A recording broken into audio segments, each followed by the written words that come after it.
네, 여러분 안녕하십니까. 주식공장장 TV입니다. SK바이오팜이 청약에도 성공을 하고 또 상장에도 대성공을 거두는 그런 날이었습니다. 사실 불안했어요. 바이오 시장이 전반적으로 조정을 좀 받은 그런 상태고, 코스닥도 어제 또 기술적으로든 심리적으로든 조금 밀리는 그런 모습 속에서, 자, SK바이오팜이 상장되는 날인데 과연 어떨지 굉장히 좀 궁금했었는데, 전반적으로 SK바이오팜이 다른 어떠한 바이오주들까지 견인하는 그런 효과를 오늘 좀 보여주면서, 바이오 관련주들이 대거 강세를 보이면서 추락했던 코스닥도 추세를 다시 반전시키는 그런 모습으로 오늘 시장을 마감을 하고 있습니다. 코스피 시장도 역시 강세 분위기로 반전이 되고 있는 그런 모습인데요. 아무튼 SK바이오팜이 상당히 좀 불안한 시장 심리를 끌어올리는데 굉장히 큰 역할을 하고 있는 그런 중요한 그런 어떤 바이오 대형주가 아닌가 생각이 됩니다. 그래서 빅3가 됐죠. 셀트리온, 삼성바이오로직스, 또 SK바이오팜까지 시장의 전반적으로, 물론 이제 코스피 시장이죠. 코스피 시장에서 바이오 3인방에 이제 새롭게 등극을 했습니다. 기대했던 것처럼 공모가의 2배로 출발을 하고 상한가 30%로 마감이 되는 그러한 모습입니다. 자, 그런데요, 기대를 모았던 우리가 SK바이오팜을 청약하기가 굉장히 어려웠잖아요. 그죠? 뭐 1억을 증거금을 넣어도 10주 정도, 안팎 정도밖에 배정을 받지 못했기 때문에 사실 개인 투자자들이 자, 오늘 시초가를 좀 노려보자, 그런 어떠한 매수세가 굉장히 많았습니다만, 아마 결과는 그닥 좋지 못했을 거라고 생각이 됩니다. 그죠? 뭐 상한가 들어가서 물량이 많이 안 나오는 그런 상황이었죠. 그래서 대안으로 SK 관계사들을 매수한 게 어떠느냐, 저도 굉장히 질문을 많이 받았습니다만, 자, SK 같은 경우가 오늘 또 많이 떨어지고, SK 뭐 바이오랜드라도 관계는 없습니다만 계열사들이 많이 떨어졌어요. 그렇죠? 그래서 이 계열사들 언제까지 좀 떨어질 것인지, 이제는 상승세가 이제 마무리가 된 것인지, 그 부분을 한번 좀 판단을 해보고요. 그 중에서 우리가 좀 주목해 봐야 될 종목이 뭐가 있느냐, 그리고 SK바이오팜에 또 성공적으로 또 주시장에 입문을 했기 때문에 앞으로의 이제 주가 방향성, 이런 부분에 대해서 한번 예측을 해보는 시간을 가져보도록 하겠습니다. 우선은 이거 지난번에 말씀드렸습니다만 6월 달에 주가가 많이 올랐어요. 특히나 SK도 그렇고요. 또 SK증권, 그죠? 뭐 SK 디스커버리, 또 특히 우선주들이 난리를 좀 폈죠. 그래서 강세를 좀 많이 보여줬는데, 차트를 한번 볼까요? 뭐 SKC 솔믹스네요. 그죠? SK 솔믹스도 오늘 6%가 넘는 하락세를 보여주고 있고요. 자, SK 바이오팜의 모회사라고 할 수 있는 이제 75%의 지분을 갖고 있는 모회사죠. 6%가 넘는 하락세를 보여주면서 오늘 거래까지 굉장히 큰 폭으로 나오는 모습입니다. 제가 좋은 방법은 아니라 그래서, 분명 SK가 SK 바이오팜에 어떤 뭐 대리 역할을 할 수 있는 그런 굉장히 중요한 모회사이긴 합니다만, 제가 그런 말씀 드렸었죠. 이미 주가가 3배나 올랐다. 10만원에서 30만원대까지. 그렇기 때문에 이제는 조금 SK를 매수한다는 게 좀 부담스럽다. 그리고 기술적으로도요, 거래가 많이 나왔다라는 점을 본다면 충분히 또 조정을 받아줘야지만 새로운 또 방향성으로 상승 시점을 모색하지 않을까, 이렇게 생각이 돼요. 그래서 아마 SK를 보유하고 계신 개인 투자들이 많을 거예요. SK 바이오팜의 대안으로서. 그 단기적으로는 SK 물량 부담 때문에 쉽지 않을 것이다, 이런 전망에는 아직 변함이 없습니다. 그 부분을 좀 참고를 하시면 좋을 것 같고요. SK 바이오랜드도 오늘 뭐 좋았다가 확 밀리는 그런 모습이 나오네요. 그렇죠? 사실 뭐 직접적인 관계는 없습니다만, 그다음에 SK 케미칼이 있죠. SK 케미칼도 오늘 큰 폭으로 좀 하락하는 모습입니다. 9% 넘는 하락세를 보였는데요. 일단 장중에는 15%가 넘는 하락세를 보여줬는데요. 소문에 사서 뉴스에 팔았다. 실질적으로 이제 기대감이 많이 떨어진 거예요. 그래서 SK 관계사들이 당장은 물량 부담이 있고 또 가격적인 부담이 있어요. 안 올랐으면 모르겠는데 많이 오른 거에 따라서 물량 소화 과정이 분명히 필요하다. 그래서 SK 바이오팜은 뭐 단기적인 상승이 추가적으로 더 이어질 가능성이 높다라고 하더라도 관계사들은 오바에서 오른 부분에 대한 거품은 단기적으로 좀 빠질 가능성이 있다. 이렇게 정리를 해볼 수가 있을 것 같습니다. SK 디스커버리도 있죠. 그쵸? 이 종목도 17%. 굉장히, 어제 오른 게 오늘 다 빠져버렸네요. 그죠? 신약 개발이라든가 또 헬스케어 통합 솔루션 업체로 SK 디스커버리도 SK 바이오팜 상장에 대한 기대감으로 단기적으로 올랐죠. 그죠? 이번 주에 굉장히 가파른 상세를 보였는데 결국 상장하는 날 무너지고 마는 그런 상황이 전개가 되고 있습니다. 조금 다르지만 계열사 중에서 SK 이노베이션은 그나마 괜찮아요. 그쵸? SK 이노베이션 관계는 없습니다만 앞에 SK가 붙었죠.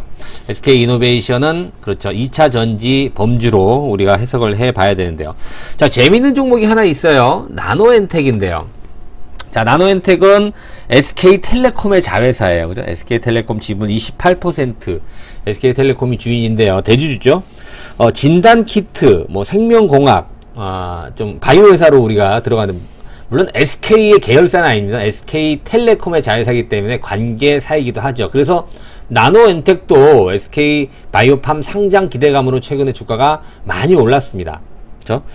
나노엔텍 좀 생소한 기업인데 옛날에 퓨처 시스템이었나요? 그죠? 퓨처 시스템이었는데 나노엔텍을 사명을 좀 변경한 거고요. 이 나노엔텍은 좀 우리가 관심을 가져야 될 것 같아요. 그죠? 기술적으로도 상당히, 오늘 뭐 밀리긴 했습니다만 거래가 전혀 없었죠. 이런 부분이라고 한다면 나노엔텍은 추가적인 상승을 한번 기대해 볼 수 있는 그런 상황이 아닌가 생각이 됩니다. 이따가 조금 자세하게 설명을 좀 드리는 걸로 하고요. 어찌됐든 관계사들의 주가가 이제는 좀 재미없어지는 그런 상황이 아닌가. 특히나 여러분 SK 바이오팜이 있잖아요. SK 바이오팜의 목표가가 삼성증권에서 10만원을 제시했었고요. 제 기억으로 유진투자증권이 11만원인가. 근데 오늘 종가가 얼마예요, 그죠? 실질적으로 물론 이제 주가가 적정 주가대로 항상 가진 않잖아요, 그죠? 적정 주가대로 가진 않고 약간 좀 오버해서 뭐라 그럴까요? 좀 거품이 끼기도 하죠. 그쵸? 그리고 아니면 목표가에 한참 미달하기도 하는데, 어찌됐든 10만원 선을 예측했던 목표 가격을 무시했죠. 12만 7천원으로 오늘 마감이 됐고, 상한가 매수 잔량만 2,100만 주가 넘어요. 그죠? 큰 이변이 없으면 내일도, 상한가 기록할 가능성이 굉장히 높아졌다. 이렇게 우리가 이제 볼 수 있는 거죠. 그쵸? 자, 그런 관점이면, 일단 SK 바이오팜에 대한 어떤 기대감 때문에 충분히 그동안에 올랐던 SK 그룹주들은 지금 일제히 다 빠졌단 말이에요. 반대 현상이 당분간 좀 이어지지 않을까 생각이 되는데요. 기대를 많이 했던 SK 주가 지주사죠. 100% 자회사에서 이제 상장을 하면서 75%로 지분을 좀 나눠줬습니다. 이게 이제 유통이 되는데 당장 유통 주수가 많지가 않아요. 그렇죠? 그다음에 보유예수 물량으로 좀 묶여 있는 물량도 있고, 그래서 당장은 물량 부담과 기대감 때문에 단기적인 상승 랠리 가능성은 있지만 거품이 없진 않다. 그렇죠? 그리고 SK 바이오팜 같은 경우에는 단기적인 실적은 안 좋을 가능성이 있어요. 그렇죠? 물론 뭐 실적으로 바이오가 가진 않습니다만, 그죠? 실적이 안 좋다고 안 가는 게 아니고 또 실적이 좋다고 꼭 올라가는 건 아닙니다만, 일단 뭐 엑스코프리라든가, 그죠? 스노시인가요? 수면장애 치료제까지 FDA에서 허가를 받은 이 두 개의 제품, 물론 이제 지금 현재 판매가 되고 있고, 엑스코프리 같은 경우에는, 그죠? 직접 직판 체제에 나서기 때문에 미국으로 그런 관점이라고 본다면 뭐 가시적인 어떤 성과는 가능하고요. 직판 체제라고 하는 것이 그렇죠. 영업이익률이 어마어마하게 좋을 수 있는. 근데 중추신경계 약물이 실질적으로 판매가 계속해서 증가해서 판매 정점까지 이를 때까지는 시간이 좀 많이 걸린다 그래요. 그죠? 한 뭐 길게는 10년까지도 걸린다라고 하는데, 자, 이렇게 본다면 단기적인 실적은 우리가 크게 기대하기는 좀 어렵습니다만, 길게 놓고 본다면 그렇죠, 가능성이 굉장히 높죠. 지난번에 제가 그런 말씀 드렸었어요. 그죠? SK 바이오팜이 직판 체제이기 때문에, 그리고 이 뇌전증, 엑스코프리가 뇌전증 치료제잖아요. 뇌전증 환자들의 발작 빈도를 많이 줄이는 효과와 또 안정성이 모두 입증이 됐기 때문에, 그죠? 특히나 이 뇌전증이 전문성을 요구하는 질환이기 때문에 소수 전문의만 이 사용이 가능해요. 그렇게 본다면, 그쵸?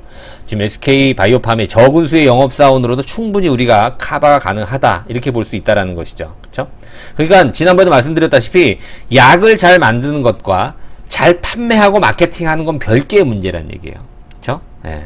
뭐 지금 이제 뭐 소송 문제도 여러 가지가 있고 또 뭐 단기적인 실적 부분도 있고 그래서 SK 바이오팜이 좀 너무 오버됐다 거품이다라고 하는 그런 논리가 나올 수 있는 그런 분위기이지만 주식은 여러분 이슈로 가는 게 굉장히 커요. 지금은 SK 바이오팜의 어떤 이런 기대감 이런 부분이 한꺼번에 몰리는 상황이기 때문에 당분간은 상승 가능성이 있다 이렇게 볼 수가 있고요. 또 하나는 뭐냐면 여러분들 이 관계사들은 조심해야 된다라는 거예요. 그동안 기대감 때문에 나 아무런 상관이 없는데 SK 바이오팜과 그냥 같이 오른 거예요. 동반적으로 약간 좀 투기성이 있었다는 얘기죠. 그러나 우리가 주목해 볼 만한 관계사는 여전히 있다. 그죠? 그건 SK 케미칼 그죠? 하고 이 나노엔텍 정도는 우리가 좀 계속해서 지켜봐야 되고요. SK도 충분한 기간 조정과 가격 조정이 이어진다라고 한다면 다시 상승세를 전환할 가능성이 굉장히 높다. 이렇게 보여집니다. 자, SK 바이오팜이 오늘 상한가 12만 7천원으로 마무리를 하면서 시가총액 26인가요? 27호 팍 한 번에 올라서면서 LG전자보다 조금 뒤지는 시가총액, 아모레퍼시픽이라든가 삼성전기 이런 어떤 뭐라 그럴까요? 대형 대형주랑 어깨를 나란히 할 정도로 이제 상황이 됐고 지금 보시면 시가총액 규모로 삼성바이오로스가 50조가 넘고요. 그다음 셀트리온이 40조가 넘죠. 그다음 셀트리온 헬스케어가 16조가 넘어요. 코스닥 1위죠. 그래서 SK 바이오팜이 지금 27위로 나와 있는데요. 지금 약 10조 원이 좀 안 되죠. 그죠? 오늘 종가 기준으로 본다면 9조 9,400억 정도 시총을 보여주고 있기 때문에 내일이면 또 10조를 훌쩍 넘어설 가능성도 있죠. 그래서 명실공히 대형 바이오사의 빅3로 들어갈 수 있는 그런 시총을 자랑하는 SK 바이오팜. 정말 예상은 했습니다만 정말 대단하죠. 그렇죠? 그러나 이 관계사들은 우리가 좀 조심해야 된다 이렇게 먼저 말씀을 좀 드렸고요.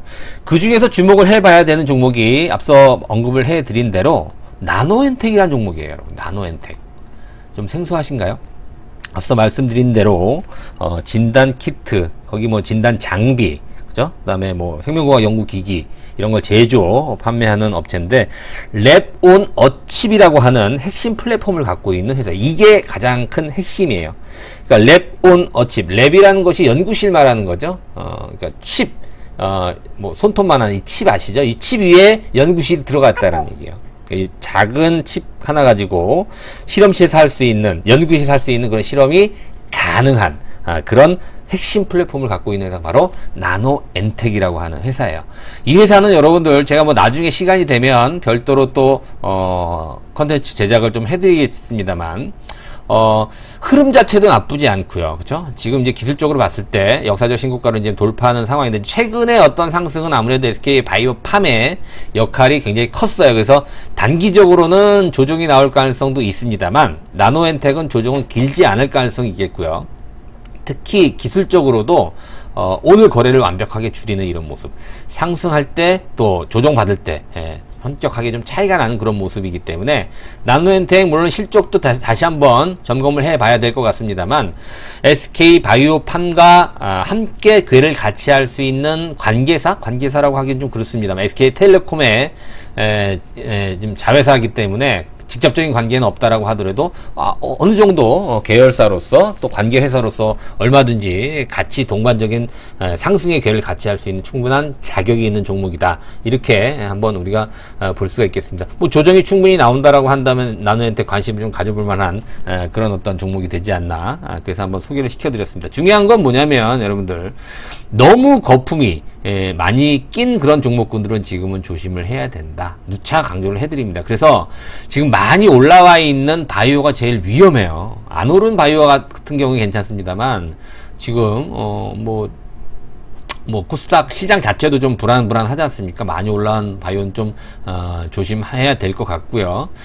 그리고 중요한 건 뭐냐면 이 SK 바이오팜도 거품이 안 낄 수는 없어요. 그래서 저는 지난 어떠한 그 SK 바이오팜 방송할 때도 말씀드렸습니다만 단기적으로 접근하는 건 저는 반대예요. 단기적으로는 조금 여유 있게 우리가 셀트리온이라든가 삼성 바이오로직스 이런 종목군들처럼 그 가치를 인정받으려면 시장에서 자리를 잡고 뭐라 그럴까요? 명실공히 종합 어떤 뭐 바이오 회사, 종합 제약회사 이렇게 바이오 전문 기업으로 우뚝 설 수 있는 날까지 그래야지만 제대로 주가를 좀 평가를 받지 않을까 이렇게 생각이 되거든요. 그래서 될 수 있으면 좀 긴 맥락으로 우리가 접근하는 것이 바람직하다 이렇게 말씀을 좀 드리면서 오늘 SK바이오팜 얘기를 마칠게요. 또 특이사항이 있으면 언제든지 또 콘텐츠를 통해서 여러분들 만나 뵙도록 하겠습니다.